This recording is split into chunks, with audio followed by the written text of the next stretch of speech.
Hello world, Geriatric Geek here. How in the heck are you? I hope you're doing great. It's another beautiful morning here in North Las Vegas. Like I always say, if you want to come to Vegas, this is the time of year to do it. It's beautiful out there, and you don't have to run between hotels just to get into air conditioning. Beautiful time of the year to be here. Today happens to be October the 20th, 2021, a Wednesday, and all day long. So hey, yeah, thanks for being here. You know why you're here. I have a video to share with you showing what I picked up from Walmart and Amazon recently. So yeah, sit back, relax, and I'll show you what's out there. So, and let you know a little bit about them. Some of them, a couple of them I've watched, some of them I haven't. So, and a lot of them are blind buys, so I have no idea. I may have to rely on you guys to tell me whether they're any good or not. But anyway, hey, thanks for showing up. I do appreciate it. Also, if you stick around to the end, I hope you do. I hope you watch it all and don't just skip through. But anyway, if you stick around to the end, there will be a giveaway. That's right. It's going to be. I've been going through my stuff, and I found some dupes that I had and things that I've upgraded, so I wanted to, give them away. Give them to somebody that may not have these. So, yeah, stay tuned for that. I think you're going to like them. So anyway, first thing we got, an independent film put out by Scream Factory and Shout Factory. Shout Studios. Dark Spell. Dark Spell is not rated. 2021 flick, 98 minutes. It's a fantasy horror, and it gets middle of the road reviews. Evidently it's a Russian flick. Apparently it's a Russian flick. Xenia, a young wife and mother, is heartbroken after her husband leaves her. Desperate, she tampers with the forces of reality by employing sinister magic in the form of a spell called the Black Wedding, to bring him back into her arms. Sure enough, her husband returns to her, but his renewed love for Xenia has become twisted into something far more obsessive and frightening. Xenia has no other choice but to find a way to reverse the irreversible spell, but she soon learns that not even death will part those who have been joined by the Black Wedding. I like these black magic movies, so kind of that's why I picked it up. Kind of a blind buy. If you've seen any of these, let me know what you thought. So that looks interesting to me. Next up, It Won't Let Go. Looks like a creepy clown guy in the back there. That's why I picked this one up. Called Separation. Got a nice little slippy dippy on there. I have not watched this yet, as you can tell. Let's see, it's R-rated from 2021, 107 minutes. I believe this has got a lot of psychological thrills, creepy dolls, which I like. I like creepy doll movies. 8-year-old Jenny leads a lonely but imaginative life, surrounded by puppets based on the works of her artist father. But when her mother is tragically killed in a hit and run and her grandfather sues for custody, the puppets and other frightening characters suddenly start coming to life. At first, Jenny is the only person who believes they're real, putting everyone's lives in danger. It's put out by Studio Distribution Services. Creepy dolls. I like it. Another independent one, put out by, this is one of those Shudder originals. The Birth of Frankenstein Comes Alive. A Nightmare Wakes. A Nightmare Wakes, not rated, 91 minutes from 2020. It's a drama thriller. Doesn't get great reviews, but hey, anything about Mary Shelley's, anything about Mary Shelley's original novel, the Frankenstein, I'm into. I want to check it out. Let's see what it says. A compelling new look at Frankenstein's creation, based on the timeless novel and the birth of one of cinema's most iconic monster. I hate when they write in red. It's hard for me to read these things in red for some reason. While composing her famous novel, Frankenstein, Mary Shelley descends into an opium-fueled fever dream and carries on a torrid love affair at a remote lake house. As she writes, the characters of her novel come to life and begin to plague her relationship, forcing everyone, including herself, to question her sanity. Okay, sounds like fun. Shudder original. Next up, you'll see why I like this movie. Well, there's two reasons I like this movie. Let me say that. It's a film with William Baldwin, Eric Roberts, and Danny Trejo. Yay, Danny, the Rebels of PT 218. I have watched this one. The Rebels of PT 218 is indeed a true story about World War II, and from 1943, of course. It's not rated. 2021, 88 minutes. I believe Shout Studios also released this. Yeah, Danny Trejo. I like it. This movie's it's okay. It's not great, but to me it's worth a watch. And the other reason it's worth a watch is my son actually has a he works for studios. In this film he was a second advisor to the director, so he actually he runs around and helps out, does whatever they need him to do, basically. But yeah, he actually had something to do with this film, and he told my wife and I that he helped save Danny because the director and all the folks, the runner, they were making Danny literally run from one end of this boat to the other, and my son saw that he was getting tired.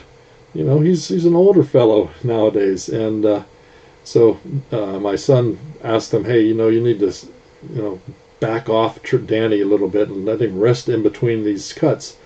So yeah, they took his advice, and Danny was appreciative from what I understand. So yeah, it's fun to have my son working on something. He's actually working on another thing right now, but I can't talk about it. But yeah, he lives in Los Angeles, and is having a good time working on some films. Let me read this to you. It's based on a true story, as I said. The Rebels of PT 218 follows the intrepid crew of an American torpedo boat, one of the first to encounter action in the Mediterranean theater at the height of World War II. Off the coasts of Africa, Italy, and France, the crew fights against the constant bombardment by German forces as the seas become a deadly battleground. Starring Eric Roberts, William Baldwin, and Danny Trejo, and featuring expert direction from Nick Lyon, The Rebels of PT 218 is an engrossing and action-packed account of the intense naval missions of World War II. So, check it out. It's still at Walmart right now, if you're interested. Next up, a heavy punk rock grindhouse of gore. Looks interesting as heck to me. Spare parts. The Slippy Dippy is embossed. That's a nice slipcover. Spare parts, not rated, 91 minutes, 2020 action horror movie. It's a Canadian flick, and it gets middle-of-the-road reviews.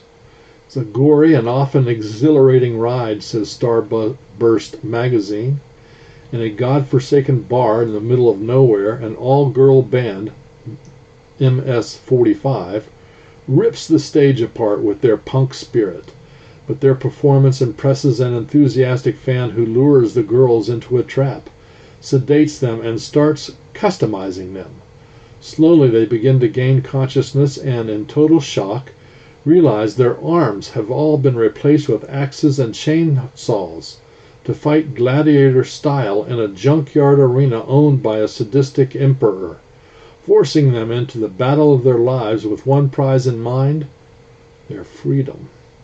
What a weird concept for a movie. I'm going to check it out. Let me know if you guys have seen that one. All right, one that I've seen a couple times. Oh man, I'm getting tired of these phone calls. Pardon me. Sorry about that. I'm back. Any of you guys ever get... I get incessant calls from folks wanting my money. I spend my money on movies. Anyway, yeah, the thing I've seen a few times over the years, but I didn't have it in Blu-ray, so I thought, what the heck, I'll pick this up. Beware the Blob. Of course, this is the sequel. It's PG, 1972, 91 minutes. Comedy, horror, of course. This one's put out by Kino Lorber. Yeah, Kino Lorber release. I picked it up on Amazon, I'm pretty sure. Sequel to the 1958 The Blob. Good cheesy fun, you know. The effects are much better in this one than they were in the original, but yeah. So I wanted to get this in high definition, so that's why I picked it up. Let me know if you guys have seen Beware the Blob and what you thought of it. Next up, I'm a big Walking Dead fan, as most of you guys know if you've watched me over the year. So I'm picking this up. Walking Dead World Beyond Season 1. Yeah. It's not rated. 7 hours and 46 minutes worth from 2020. There's only going to be 2 seasons, and we're in the middle of the 2nd season right now, from what I understand. I've not watched any of these yet, so I'm excited to kind of check it out. Basically what it does, from what I understand, it takes the look at the kids. Basically the kids, this takes place 10 years after the zombie apocalypse happens. So these kids have grown up dealing with it, and this shows how they do that, I guess. That's what I'm getting. Evidently, this, like I said, this will only have 2 seasons, from what I understand. I may be wrong. Let me know in the comments if I am. Now, a decade into the apocalypse, sisters Hope and Iris have grown up inside the walls of one of the few remaining First World communities. The sisters' scientist father conducts research over 1,000 miles away in a research facility run by the Civic Republic, an ally of Omaha, but one that does not reveal its location to outsiders. When the sisters receive a message that their father might be in danger, they defy their own community rules and enlist their friends Elton and Silas to embark on a cross-country quest to save him. Leaving their sheltered upbringing behind, these teenagers learn how to fight threats, both living and dead, as they travel through a beautiful but decaying and dangerous world. Now by AMC, of course. If you guys have been watching this one, let me know what you thought of it. I'm excited. I love The Walking Dead. That's the way it is. I do. All right. Zombies, right? The Borrower. That's next. The Borrower. Let's see. The Borrower is from 1991. It's an R-rated movie, 91 minutes, sci-fi horror. And this is another one put out by Scream Factory. You can see right there. The Borrower. Haven't watched it yet. I understand, from what I understand, it's a kind of an over the top kind of movie. From the creative mind of director John McNaughton comes an eerie tale of an alien killer sentenced to live the rest of his days on Earth for committing unspeakable crimes. The strange insect-like creature journeys into a lone spaceship. When he arrives on our planet, his head explodes. His survival depends on his ability to find a new head for his body. Thus begins a carnage of murder that even the city's toughest detectives, Diana Pierce, who's Ray Don Chong, and Charles Krieger, are unable to solve. The Borrower. His head explodes. Next up, another one of these cheesy ones from way back, with Martin Landau and Ruth Buzzy in The Being. The Being. R-rated, 83 minutes, 1981, horror sci-fi. This was originally billed, I mean, it was originally shown in its, when they first showed the movie, it was actually called Beauty and the Beast. A strange creature roams and kills people in the small town of Pottsville. Local cop Detective Mortimer Lutz is on the case as the fiendish beast kills losers one by one in this classic 80s monster film. Love my monster films. There's Martin Landau, as I said, Jose Ferrer from The Swarm, and Dorothy Malone. And co-stars comedians Kinky Friedman, Murray Langston, Johnny Dark, Kent Perkins, and 70s sex symbol Ruth Buzzy. Written and directed by Jackie Kong. I can't wait to watch this. This is put out by Code Red. It looks like some really good cheesy fun to me. Next up, A Return to Salem's Lot. A Return to Salem's Lot. It's from 1987. I'm pretty sure I have this on VHS. Didn't have it on Blu-ray. I've watched it. It's okay, you know. I like my vampire flicks. So this is R-rated, 101 minutes. Another Scream factory release. Vampire, sequel to the 1979 miniseries. And it's not very scary, but you know, I wanted it on high definition, put it in my collection. The terrifying tale of Salem's Lot continues in the shocking and satirical A Return to Salem's Lot. Beneath the quaint picture-perfect exterior of a small New England community lurks an unsettling undead evil, vampires. When fresh blood comes to town in the form of anthropologist Joe Weber and his son Jeremy, the vampires employ the father to document their story, but when the stakes are raised, Joe must take on the hellish horde or lose his son and his soul. A Return to Salem's Lot. Not a bad vampire flick.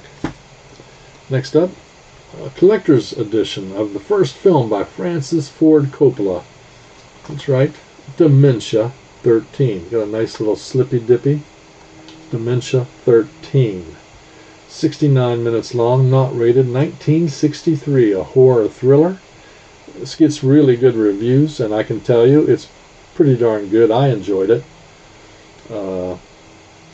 It actually takes place in an Irish castle, a real Irish castle.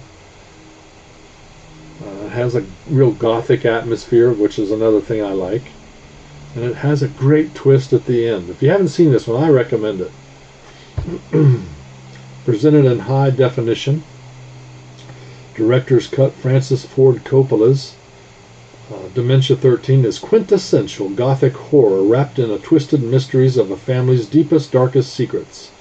A widow deceives her late husband's mother and brothers into thinking he's still alive when she attends the yearly memorial to his drowned sister, hoping to secure his inheritance. But her cunning is no match for the demented, axe-wielding thing roaming the grounds of the family's Irish estate in this cult favorite featuring Patrick McGee and Luana Andrews. Dementia XIII. Coppola! And of course everybody knows this one, or should know this one. I got the, I guess this is the Target version of Black Widow. Black Widow. PG-13, 133 minutes, 2021. Of course, it's the Marvel superhero stuff. Really good stuff. I enjoyed it. Gives the Black Widow's family's backstory. I enjoy watching getting history or backstories, as it were. It's action-packed. Kind of an MCU 007 to me, kind of vibe. That's what I got. Natasha Romanoff, aka Black Widow, confronts the darker parts of her ledger when a dangerous conspiracy with ties to her past arises. Pursued by a force that will stop at nothing to bring her down, Natasha must deal with her history as a spy and the broken relationships left in her wake long before she became an Avenger. Let me know if you guys liked The Black Widow. I enjoyed it.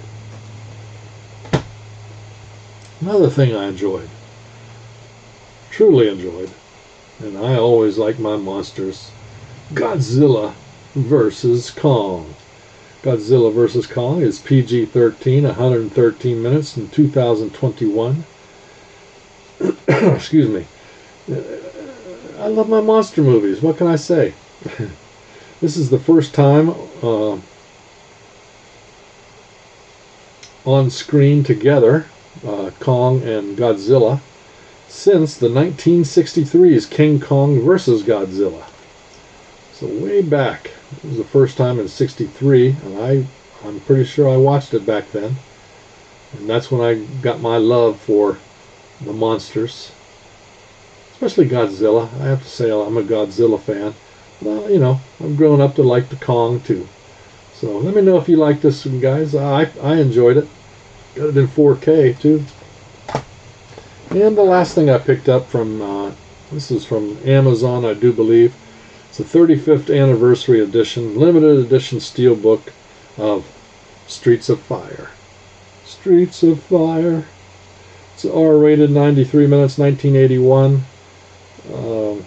This is put out by Shout Films and Universal. I have not broken into it yet. It's probably impossible not to enjoy the movie. No director holds a candle to Walter Hill for sheer visceral expertise.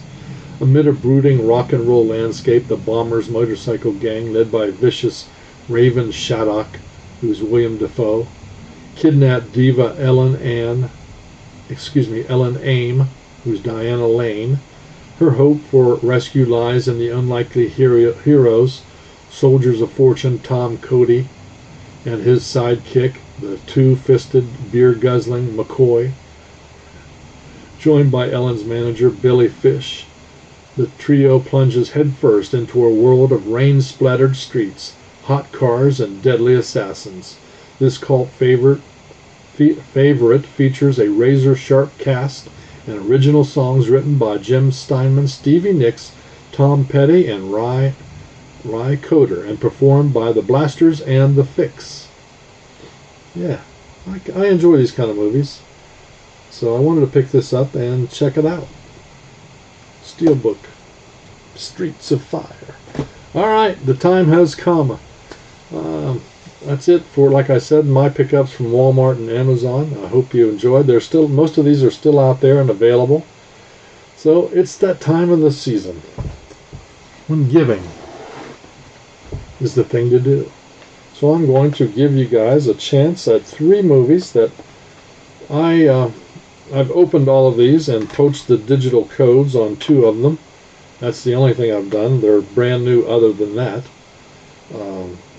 And the truth is, I already have copies of all 3 of these many times over. So, kind of to share the wealth, if I may. So the first one is Tim Burton's The Nightmare Before Christmas. That's right. This is the sing-along edition. Sing-along edition. So if anybody's interested, I'm going to give this away to you have to be a subscriber and you have to live in the United States to be eligible to win. The Nightmare Before Christmas. Love this movie. Also, one of my favorites, I've watched it already this year, Disney's Hocus Pocus. One of my favorites. Rollicking Halloween fun indeed. Bette Midler, Sarah Jessica Parker, and Kathy Najimy. This is the anniversary edition. It has a bunch of bonus extras on there also. So it has the original 1980 or 93 production featurette, trivia and treats edition. Cool. Well, somebody's gonna get this. And last but not least, because I recently just picked up the 4Ks of all of these movies. The first in the series of John Carpenter's Halloween. That's right. It's basically brand new. Like I said, I've watched it I think once, and I have it many times over, so I don't need this. I'm going to be giving it away. And what we'll do is you'll need to use the word nightmare, Nightmare, in the comments. Use the word nightmare in the comments section if you're interested. You want a chance to win these 3 movies, all 3 of them. I'm going to send them out to you guys. I'll pay for the shipping. So if you're a subscriber, which I hope you are, and if you aren't, please subscribe. Also, leave a thumbs up. Leave a like on this video if you would. Share it out. Hit the notification bell if you want to know when I'm going to do another video. I really do appreciate you watching. I really do. And that's why I do these giveaways. Show my appreciation. So, today is Wednesday, as I said. Next Wednesday, I'll do the comment picker, and I'll let you guys watch as we do it. And, yeah, we'll pick a winner, and I'll send those off to you. So, good luck, and thanks so much again for watching. I really do appreciate it. Hope you're staying safe out there. I hope things are going well for everybody. Yeah, keep smiling, keep having fun, keep that positive attitude about you. So until next time, from North Las Vegas, with Geriatric Geek, peace.